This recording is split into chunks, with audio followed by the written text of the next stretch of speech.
everybody. I have missed you so much since last year. It has been an entire week, and what a week. I just want to say one thing. What went on today in our country has been so difficult to watch, and I am here to literally just lift your spirits with what we love to do, which is to play trivia every single day, right? We've got 15 to 20 minutes. That's all you have to think about right now for the next 15 to 20 minutes. We're all here in this bubble or in your phone together. So I just want to send you all the love and tell you, you know what? You look really good in 2021. You look good. I haven't seen you yet. And welcome back to HQ Trivia Movie Night. We took a little holiday intermission, right? From the movies. Words, we did a little holiday.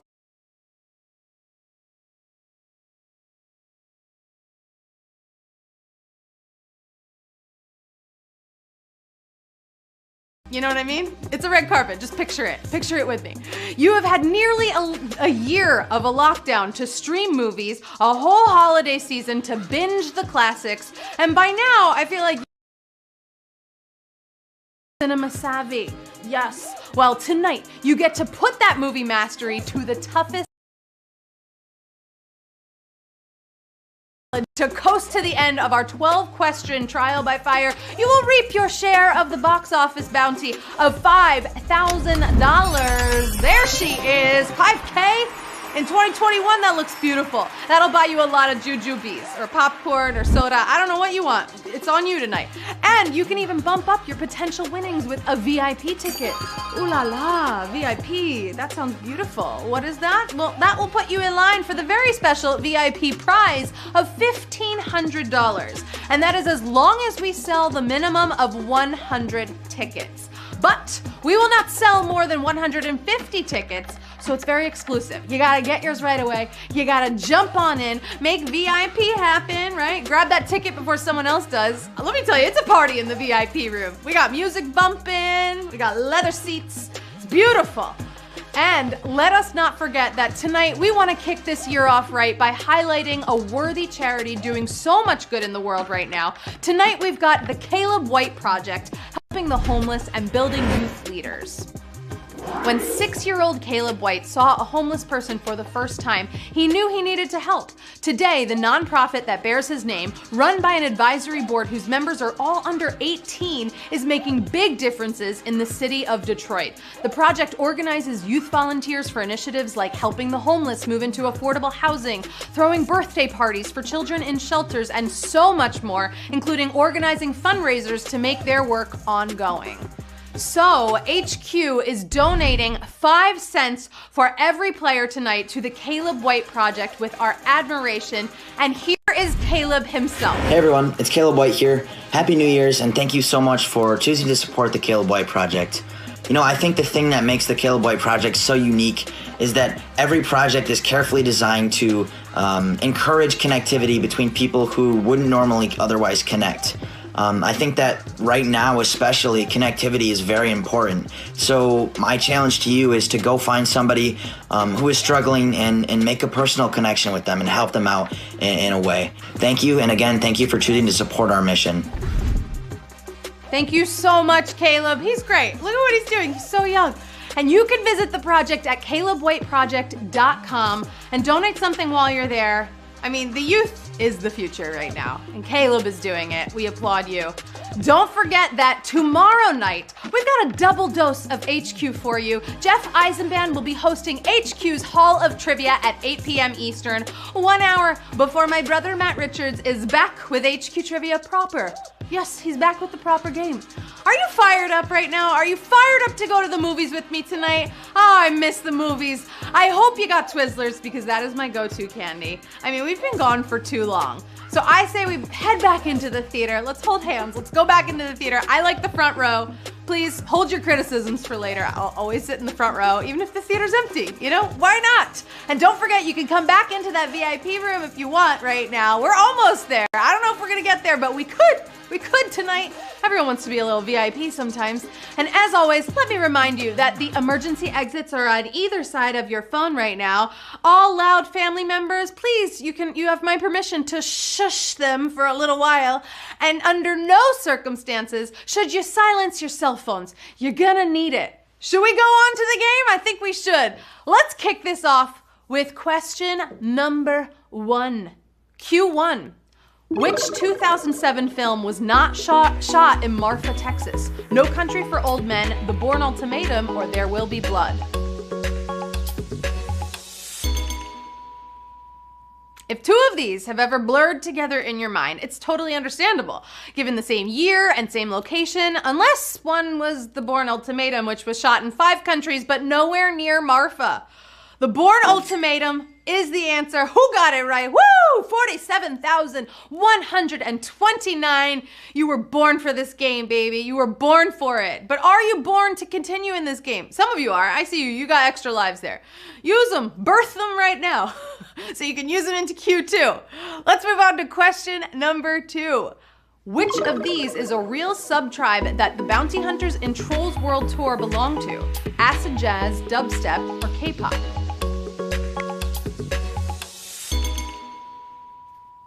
Some sets of trolls are just too cool. Too cool. Some have even included a few K-pop trolls.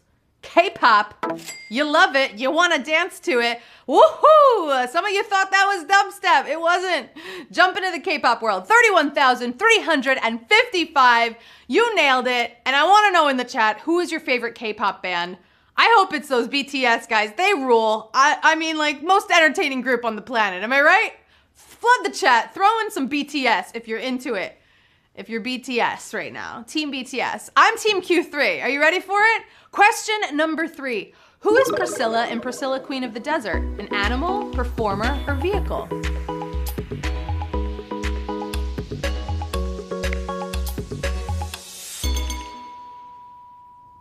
This film is an LGBTQ classic, and an Aussie classic for that matter. Shout out to Australia. So, if you want to see Hugo Weaving lip sync like a queen, then this is your flick. And Priscilla, why, of course, she's that diva bus everyone rides in. Yes, there she is. She's a vehicle. Who got vehicle right? There she is, Priscilla, the bus. 27,951. You're riding that bus along with me. No one got schooled on that one. Woo, thank God. I always wanted to see the Broadway show. Did you know they made a Broadway show of Priscilla, Queen of the Desert? I heard it was great. It looked amazing. You know what else is looking great right now? Ooh, that beautiful Q4. Here we go. Question number 4. What was the final theatrically released film in the American Pie series? American Reunion, American Wedding, or Girls' Rule?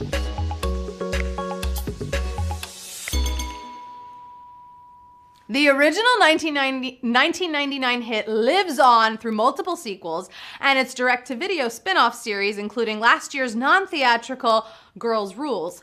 But the theater run ended with the 2012 American Reunion. It's American Reunion. Woohoo! The numbers are getting smaller. 18,263.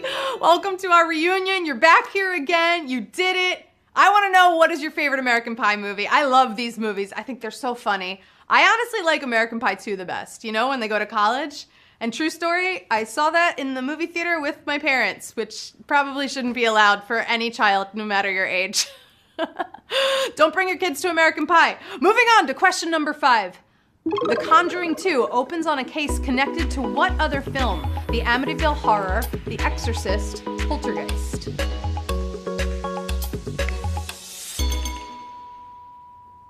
Keen eyes might have spotted this reference before the film named it, just by a few visual details. Horror fans could have noted those iconic upstairs windows from the Amityville Horror. Check this out. Here it is. It's very spooky.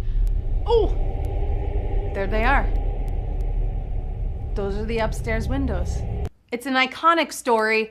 If you've read about it or seen any of the movies, the Amityville Horror, The Conjuring 2 is based off of that. 18,979. You got it right. You looked out those windows and you thought, I see sunshine. I'm gonna get this one right. Did you know there are over 25 films about the Amityville Horror, including the Conjuring movies? 25! That's so many.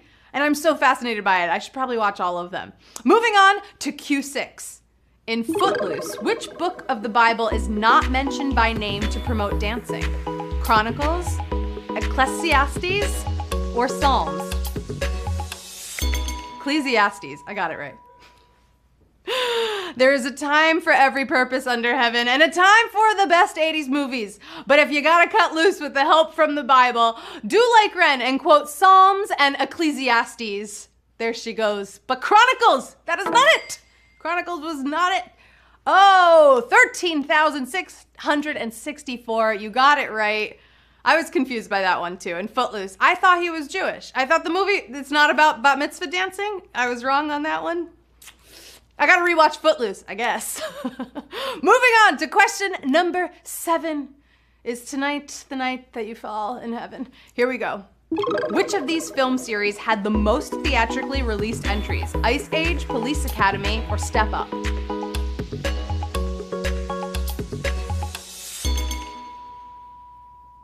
Hollywood always provides, right? It gives us what we like and what we liked before, right? We live for the reboots. That is how it went with Ice Age and its 4 sequels, counting a Chinese spin-off. And we go all the way to 6 films for Step Up, but Police Academy made it to 7 movies. Police Academy is the answer. The most theatrically released entries. Woo! 12,882. No Savage yet. This is no Savage so far. We're only on Q7. And Mission to Moscow was the last Police Academy movie theatrically released. If you're a fan of those movies, I'm sure you love that one too. Moving on to Q8. A US movie called Frozen, 3 years before Disney's, showed characters trapped doing what? Hiking, packing food, skiing.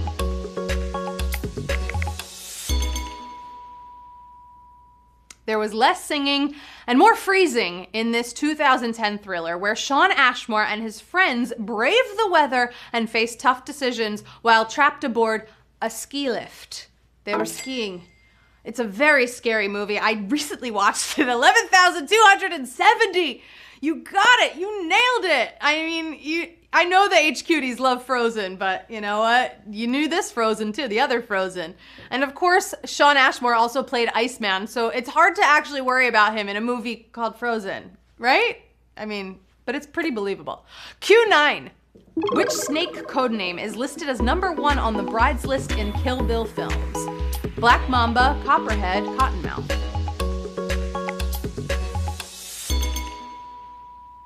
No, we're not using their real names. You didn't think we'd go that easy, did you? No. This movie was told a bit out of sequence, but #1 on the list was Oren, aka Cottonmouth. Here's a fight. Here's a fight with Cottonmouth. Check this out.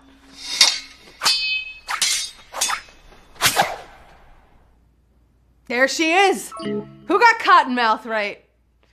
Oh, wow! The first one of the night. I'm sorry to see it happen, but that was super, super savage. Oh, that was a savage question. Right after the Frozen question, now we're all hot and bothered. Wow. Cottonmouth was the character played by Lucy Liu.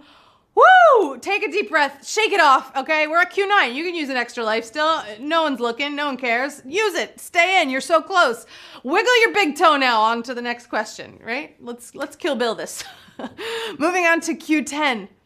The title of the upcoming Scream sequel is officially what? Scream with 5, Scream, or Screams?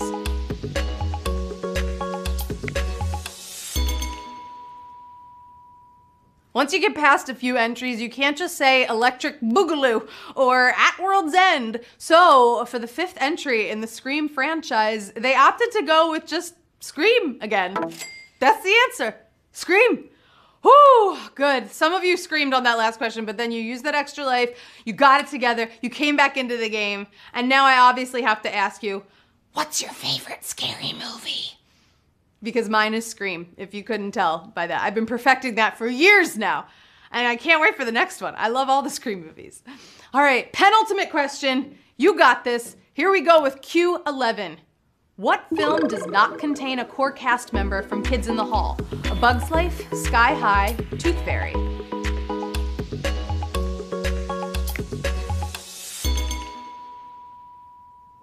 If you can't remember all of their faces, maybe they crushed your heads. But Dave Foley voiced Flick in A Bug's Life, and both Dave and Kevin McDonald turn up in Sky High, but Tooth Fairy is kidless, if you can even believe. Tooth Fairy is the answer. Wow, 6,032. You didn't need it. 30 tooth, I should say that. 30 Tooth Fairy. And also, for maximum kid density, you gotta watch Brain Candy. Super funny movie. Shout out to the Canadians. You guys have great comedy over there, and Kids in the Hall is obviously one of them. And right now, it is time for the final question of the game. Here we go. Big money coming your way. This is it.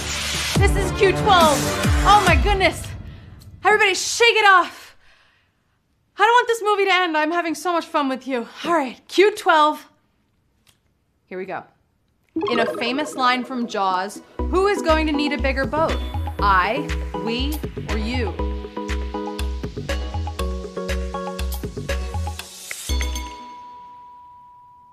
There's something of a Mandela effect at work here, right? This classic line is often misreported with the wrong pronoun. Luckily, we have clips to solve it for us, and Roy Scheider even said it twice. Check this out. You're gonna need a bigger boat. You're gonna need a bigger boat, right? What was that, Roy? It sounds like he said, you're gonna need a bigger boat. That's a you, he's saying. You, it sounds like a you to me. Oh, you're gonna need a bigger boat. Oh, a lot of you got it right. I wanna say congratulations. You got it right. 2,931 of you. Congrats, you just won HQ Trivia. Let's go. Woo! You're gonna need a bigger spaceship. We got 2,900 winners tonight. That's beautiful. Let's see what they're taking home. Ooh, what kind of money? What kind of money? Who's gonna go buy